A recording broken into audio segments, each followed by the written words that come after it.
നമസ്കാരം. ഇന്ന് നമ്മൾ ഒരു മണ്ഡലത്തിന്റെ രാഷ്ട്രീയത്തെ, അതായത് വട്ടിയൂർക്കാവിനെ കുറച്ചുകൂടി ആഴത്തിൽ മനസ്സിലാക്കാൻ പോവുകയാണ്. തിരഞ്ഞെടുപ്പ് കണക്കുകൾക്കപ്പുറം യഥാർത്ഥത്തിൽ ജനങ്ങൾക്ക് വേണ്ട ഒരു ഭരണമാറ്റത്തിലേക്ക് എങ്ങനെ എത്താം? ഇതൊരു സാധാരണ രാഷ്ട്രീയ വിശകലനമല്ല, മറിച്ച് ഡേറ്റ ഉപയോഗിച്ച് ഒരു ജനതയുടെ ഭാവി എങ്ങനെ മെച്ചപ്പെടുത്താമെന്നതിന്റെ ഒരു രൂപരേഖയാണ്.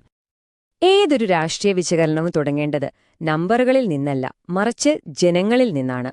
വോട്ടുകൾക്ക് പിന്നിലെ മനുഷ്യരുടെ ജീവിതം, അവരുടെ ഓരോ ദിവസത്തെയും ആശങ്കകൾ, അതാണ് പ്രധാനം. കാരണം ഭരണമെന്ന് പറയുന്നത് അവസാനം അവർക്ക് വേണ്ടിയാണല്ലോ. അപ്പോൾ നമുക്കാദ്യം വട്ടിയൂർക്കാവിലെ ജനങ്ങളുടെ ഹൃദയമിടിപ്പ് എന്താണെന്ന് കേൾക്കാൻ ശ്രമിക്കാം. ഈ കാണുന്നത് തിരുവനന്തപുരം നഗരത്തിന്റെ ഹൃദയഭാഗത്തുള്ള വട്ടിയൂർക്കാവ് മണ്ഡലമാണ്. കണ്ടാൽ പൂർണ്ണമായും ഒരു നഗരം. പക്ഷേ ഈ നഗരത്തിന്റെ തിരക്കുകൾക്കും വലിയ രാഷ്ട്രീയ ചർച്ചകൾക്കുമിടയിൽ സാധാരണ മനുഷ്യന്റെ ഏറ്റവും അടിസ്ഥാനപരമായ ആവശ്യങ്ങൾ പലപ്പോഴും ആരും ശ്രദ്ധിക്കാതെ പോകുന്നു. രാഷ്ട്രീയ കോലാഹലങ്ങൾക്കപ്പുറം ഇവിടുത്തെ യഥാർത്ഥ പ്രശ്നങ്ങൾ വേറെയാണ്. ഏറ്റവും പ്രധാനം കുടിവെള്ളം. പതിറ്റാണ്ടുകൾ പഴക്കമുള്ള പൈപ്പുകളാണിവിടെയുള്ളത്. അതുകൊണ്ടുതന്നെ മണ്ഡലത്തിലെ പല ഉയർന്ന പ്രദേശങ്ങളിലും വെള്ളം കിട്ടാനേയില്ല. ഇതൊരു ചെറിയ അസൗകര്യമല്ല, ജനങ്ങൾ ഓരോ ദിവസവും നേരിടുന്ന വലിയൊരു പ്രതിസന്ധിയാണ്. അടുത്ത പ്രശ്നം റോഡുകളാണ്. എവിടെ നോക്കിയാലും പൊട്ടിപ്പൊളിഞ്ഞ റോഡുകൾ, അപകടം പിടിച്ച കുഴികൾ, പിന്നെ പാതി വഴിയിൽ നിർത്തിപ്പോയ ഓടകളുടെ പണികൾ. ഇതൊക്കെ കാരണം ഇവിടുത്തെ യാത്ര തന്നെ ഒരു ദുരിതമാണ്. വികസനം നടക്കുന്നുവെന്ന് പറയുമ്പോഴും അതിന്റെ വേഗത ജനങ്ങളുടെ ആവശ്യത്തിനൊത്തെത്തുന്നില്ല എന്നതിന്റെ തെളിവാണിത്. മൂന്നാമത്തെ കാര്യം, ഒരു ജോലി, ഒരു ഉപജീവനമാർഗം. സംസ്ഥാനത്ത് ആകെയുള്ള വിലക്കയറ്റവും തൊഴിലില്ലായ്മയും വട്ടിയൂർക്കാവിലെ കുടുംബങ്ങളെ ശരിക്കും ബാധിക്കുന്നുണ്ട്. പ്രത്യേകിച്ചും ഗൾഫിൽ നിന്ന് ജോലി നഷ്ടപ്പെട്ട് തിരികെ വന്നവരും പഠനം കഴിഞ്ഞ് നല്ലൊരു ജോലിക്കായി കാത്തിരിക്കുന്ന ചെറുപ്പക്കാരും. അവരുടെ പ്രതീക്ഷകളും ഇവിടുത്തെ യാഥാർത്ഥ്യവും തമ്മിൽ വലിയൊരു അന്തരമുണ്ട്. അപ്പോൾ നമ്മൾ ചോദിക്കേണ്ട ഒരു പ്രധാന ചോദ്യമുണ്ട്. കുടിവെള്ളം, റോഡ്, തൊഴിൽ, ഇങ്ങനെയുള്ള ഏറ്റവും അടിസ്ഥാനപരമായ വാഗ്ദാനങ്ങൾ പോലും എന്തുകൊണ്ടാണ് വർഷങ്ങളായിട്ടും പൂർണ്ണമായി നടപ്പാക്കാൻ സാധിക്കാത്തത്? എവിടെയാണ് ഈ വാഗ്ദാനങ്ങളും യാഥാർത്ഥ്യവും തമ്മിലുള്ള വിടവുണ്ടാകുന്നത്? ഈ ചോദ്യത്തിനുള്ള ഉത്തരമാണ് നമ്മൾ തേടുന്നത്. ശരി, ജനങ്ങളുടെ അനുഭവങ്ങൾ നമ്മൾ കേട്ടു. ഇനി നമുക്ക് നേരെ കണക്കുകളിലേക്ക് വരാം. കാരണം സംഖ്യകൾ കള്ളം പറയില്ല. തെരഞ്ഞെടുപ്പിൽ യഥാർത്ഥത്തിൽ എന്ത് സംഭവിച്ചു എന്നതിന്റെ വ്യക്തമായൊരു ചിത്രം നമുക്ക് ഡാറ്റയിൽ നിന്ന് കിട്ടും. അപ്പോൾ ഈ കണക്കുകൾ നമ്മളോട് എന്താണ് പറയുന്നത് എന്ന് നോക്കാം. ഈ ചാർട്ടിലേക്കൊന്ന് നോക്കൂ. കഴിഞ്ഞ 10 വർഷത്തെ വോട്ട് വിഹിതത്തിലെ മാറ്റം വളരെ വ്യക്തമാണ്. ഇന്ത്യൻ നാഷണൽ കോൺഗ്രസിന്റെ വോട്ട് വിഹിതം ഏകദേശം പകുതിയായി കുറഞ്ഞപ്പോൾ സിപിഐഎമ്മിന്റെ വോട്ട് വിഹിതം ക്രമാതീതമായി ഉയർന്ന് ഒരു വലിയ വിജയത്തിലേക്കെത്തി. അതേസമയം ബിജെപി അവരുടെ ഒരു അടിസ്ഥാന വോട്ട് ബാങ്ക് വലിയ കുഴപ്പമില്ലാതെ നിലനിർത്തുന്നുമുണ്ട്. ഇതൊരു ചെറിയ മാറ്റമല്ല, രാഷ്ട്രീയത്തിന്റെ അടിത്തറയിൽ തന്നെ കാര്യമായ മാറ്റങ്ങൾ വരുന്നു എന്നതിന്റെ സൂചനയാണ്. ഈ സംഖ്യ ഓർമ്മയിൽ വയ്ക്കുക, 21,500. ഇത് 2021 തെരഞ്ഞെടുപ്പിൽ നിലവിലെ എംഎൽഎ നേടിയ ഭൂരിപക്ഷമാണ്. ഇതൊരു ചെറിയ ഭൂരിപക്ഷമല്ല. അപ്പോൾ ഏതൊരു എതിരാളിക്കും മുന്നിലുള്ള വെല്ലുവിളിയുടെ വലിപ്പം എത്രയാണെന്ന് ഇതിൽ നിന്ന് വ്യക്തമാണ്. ഈ ഭൂരിപക്ഷം മറികടക്കണമെങ്കിൽ സാധാരണ രാഷ്ട്രീയ പ്രവർത്തനങ്ങൾ മാത്രം മതിയാവില്ല. ഇപ്പോൾ നമ്മൾ തിരഞ്ഞെടുപ്പ് കണക്കുകളെയും ജനങ്ങളുടെ ജീവിത പ്രശ്നങ്ങളെയും ഒരുമിച്ച് ചേർക്കുകയാണ്. ഈ പട്ടിക നോക്കൂ. കുടിവെള്ളം, റോഡ്, തൊഴിൽ, വിലക്കയറ്റം, ഈ കാര്യങ്ങളിലെല്ലാം ഭരണം പിന്നോട്ടു പോകുമ്പോൾ അത് തിരഞ്ഞെടുപ്പിൽ എങ്ങനെയാണ് പ്രതിഫലിക്കുന്നതെന്ന് വ്യക്തമാണ്. ഇത് വെറുമൊരു അഭിപ്രായമല്ല, സംഖ്യകൾ നമ്മളോട് പറയുന്ന സത്യമാണ്. ഭരണത്തിലെ വീഴ്ചകൾ വോട്ടിംഗ് ബൂത്തിൽ കൃത്യമായി പ്രതിഫലിക്കുന്നുണ്ട്. തിരഞ്ഞെടുപ്പ് ഫലമെന്തായിരുന്നു എന്ന് നമ്മൾ കണ്ടു. ഇനി എന്തുകൊണ്ടാണ് അങ്ങനെ സംഭവിച്ചത് എന്ന് നമുക്ക് കുറച്ചുകൂടി ആഴത്തിൽ പരിശോധിക്കാം. വോട്ടർമാരുടെ തീരുമാനങ്ങളെ സ്വാധീനിക്കുന്ന സാമൂഹികവും സാമ്പത്തികവുമായ ഘടകങ്ങൾ എന്തൊക്കെയാണ്? ഈ ജനവിധിയുടെ ഉള്ളറകളിലേക്ക് നമുക്കൊന്ന് കടന്നു ചെല്ലാം. നമ്മുടെ ഭരണഘടന ഉറപ്പു നൽകുന്ന പ്രധാനപ്പെട്ട ഒരു കാര്യമാണ് വിവരങ്ങളെ അടിസ്ഥാനമാക്കിയുള്ള പൊതുചർച്ചകൾ. ഒരു ജനാധിപത്യം ആരോഗ്യത്തോടെ മുന്നോട്ടു പോകാൻ അത് അത്യാവശ്യമാണ്. വോട്ടർമാരുടെ മനസ്സിൽ 5 പ്രധാനപ്പെട്ട സമ്മർദ്ദങ്ങളുണ്ട്. 1.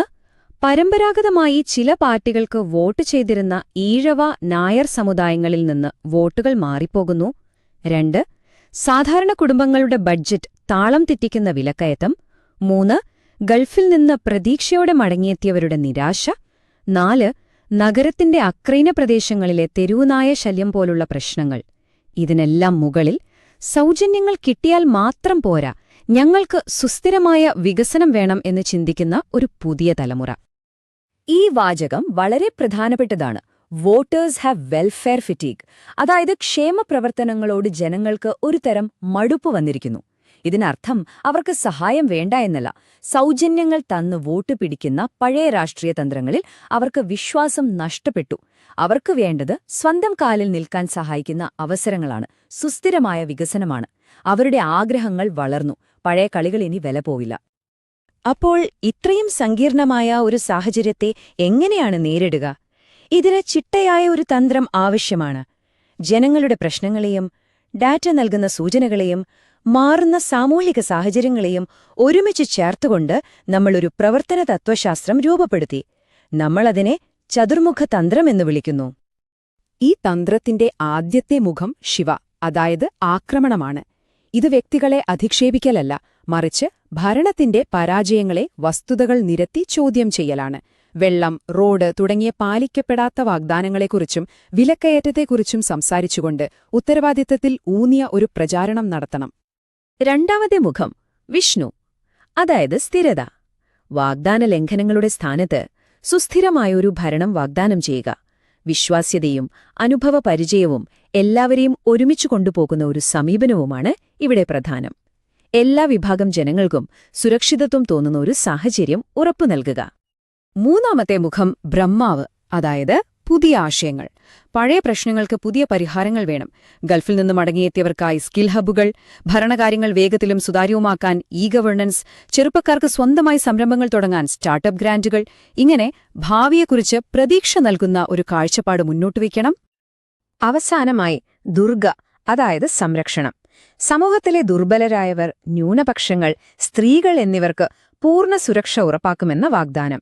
ഇത് വെറുമൊരു തെരഞ്ഞെടുപ്പ് വാഗ്ദാനമല്ല, ഒരു ഭരണകൂടത്തിന്റെ അടിസ്ഥാനപരമായ കടമയാണ്. ഭയത്തിന്റെ രാഷ്ട്രീയത്തിനപ്പുറം കരുതലിന്റെയും സംരക്ഷണത്തിന്റെയും ഒരു സന്ദേശം നൽകുക. ഒരു നല്ല തന്ത്രം കടലാസിലിരുന്നാൽ മാത്രം പോരല്ലോ, അതിനെ എങ്ങനെ താഴെത്തട്ടിൽ സാധാരണ ജനങ്ങളിലേക്ക് എത്തിക്കാം? ഈ ആശയത്തെ എങ്ങനെ ഒരു പ്രവർത്തന പദ്ധതിയാക്കി മാറ്റാം? അതാണ് നമ്മുടെ ഗവേണൻസ് ബ്ലൂ പ്രിന്റ്. നമുക്കത് പരിശോധിക്കാം. നമ്മൾ പ്രധാനമായും ശ്രദ്ധിക്കേണ്ട വോട്ടർ വിഭാഗങ്ങളെയാണ് ഈ ഡയഗ്രം കാണിക്കുന്നത്. യുവാക്കൾ, സ്ത്രീകൾ, മാറിച്ചിന്തിക്കുന്ന ഈഴവ, നായർ സമുദായങ്ങൾ, ആശങ്കകളുള്ള ന്യൂനപക്ഷ വിഭാഗങ്ങൾ, പിന്നെ ഗൾഫിൽ നിന്ന് മടങ്ങിയെത്തിയവർ. ഓരോ വിഭാഗത്തിനും അവരുടേതായ പ്രശ്നങ്ങളും പ്രതീക്ഷകളുമുണ്ട്. അതുകൊണ്ട് എല്ലാവർക്കുമായി ഒരൊറ്റ സന്ദേശം പോരാ. ഓരോ വിഭാഗത്തോടും അവരുടെ ഭാഷയിൽ സംസാരിക്കുന്നൊരു സമീപനം ആവശ്യമാണ്. ഏതൊരു പ്രവർത്തനത്തിന്റെയും ആദ്യത്തെ 30 ദിവസങ്ങൾ വളരെ നിർണായകമാണ്. ഇവിടെ ഒരു വ്യക്തമായ പ്ലാനുണ്ട്. ആദ്യത്തെ 10 ദിവസം ഓരോ വീട്ടിലും ചെന്ന് ജനങ്ങളുടെ പ്രശ്നങ്ങൾ നേരിട്ട് കേൾക്കുക. അടുത്ത 10 ദിവസം മണ്ഡലത്തിലെ പ്രധാന കേന്ദ്രങ്ങളിൽ വലിയ പൊതുയോഗങ്ങൾ സംഘടിപ്പിച്ച് ജനങ്ങളിൽ ആത്മവിശ്വാസം വളർത്തുക. അവസാനത്തെ 10 ദിവസം യുവാക്കളെയും സ്ത്രീകളെയും ലക്ഷ്യമിട്ട് പ്രത്യേക പരിപാടികൾ സംഘടിപ്പിക്കുക. ജനങ്ങൾക്ക് പെട്ടെന്ന് ഫലം കാണണം. ഉദാഹരണത്തിന്, പേരൂർക്കടയിലെ വെള്ളത്തിന്റെ പ്രശ്നം പരിഹരിക്കാൻ പഴയ പൈപ്പുകൾ ഉടൻ മാറ്റുമെന്ന് പ്രഖ്യാപിക്കുക. 30 ദിവസത്തിനുള്ളിൽ പ്രധാന റോഡുകൾ നന്നാക്കുമെന്ന് ഒരു ടൈം ലൈൻ വെച്ച് പരസ്യപ്പെടുത്തുക. പുതിയ ബസ് റൂട്ടുകൾ തുടങ്ങി പൊതുഗതാഗതം മെച്ചപ്പെടുത്തുക. ഇതൊക്കെ വെറും വാഗ്ദാനങ്ങളല്ല, പ്രവർത്തിച്ചു കാണിക്കാനുള്ള അവസരങ്ങളാണ്. ഇത് ജനങ്ങൾക്ക് ഭരണത്തിലുള്ള നഷ്ടപ്പെട്ട വിശ്വാസം തിരികെ നൽകും. നമ്മൾ ഇത്രയും നേരം സംസാരിച്ചത് ഒരു തിരഞ്ഞെടുപ്പ് ജയിക്കാനുള്ള വഴികളെക്കുറിച്ച് മാത്രമല്ല. അതിന്റെ യഥാർത്ഥ ലക്ഷ്യം തിരഞ്ഞെടുപ്പിനും അപ്പുറത്താണ്. അത് ഫലപ്രദവും വിശ്വസനീയവും ജനങ്ങളോട് ഉത്തരവാദിത്വവുമുള്ള ഒരു ഭരണം കെട്ടിപ്പടുക്കുക എന്നതാണ്.